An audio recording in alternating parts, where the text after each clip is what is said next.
Hello guys, nandito tayo ngayon sa Nike Harajuku. Ayan, may nagpapabili kasi sa atin sa Nike. Pero bago yon ay idaan ko muna kayo, ilibot ko muna kayo lalo na doon sa taas kung saan nandun ang mga Jordan at Lebron shoes, pati ang mga basketball t-shirts and shorts. Yan guys, panoorin niyo yung video at saka baka may magustuhan kayo dyan, pwede ninyong i-PM ang Tokyo Shop. Yung sister ko, si Anne-Marie, ay meron siyang Tokyo Shop. Pwede kayo magpabili o magpasabay ng mga products dito sa Japan, kahit mga shoes, mga ganyan. Basta kayang puntahan ni Ate JS, pwede, PM nyo lang ang Tokyo Shop. So ayan, mamili na kayo ng magugustuhan ninyo.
So, andito na tayo sa gustong bilhin ng ating nagpapabili.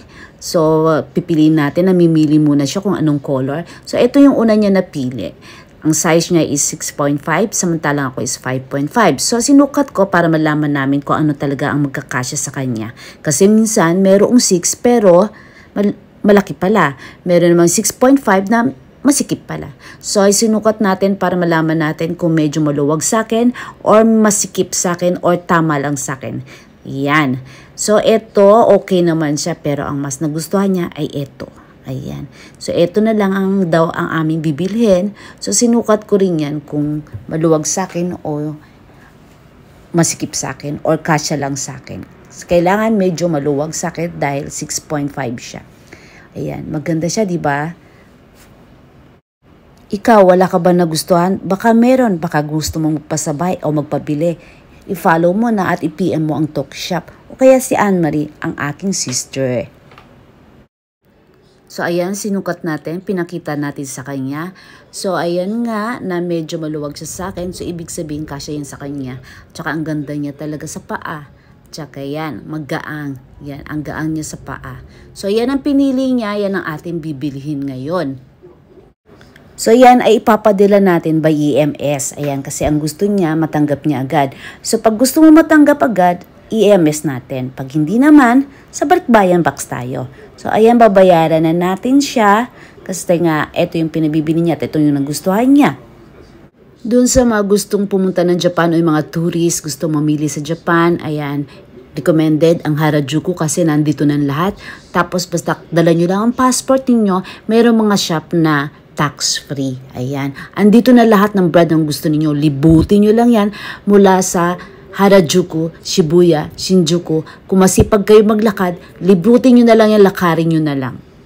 Dahil sa paglalakad ninyo at paglilibot ninyo dito mula sa Harajuku, Shibuya, Shinjuku, marami kayong makikita magagandang shop. Okay guys, thank you for watching!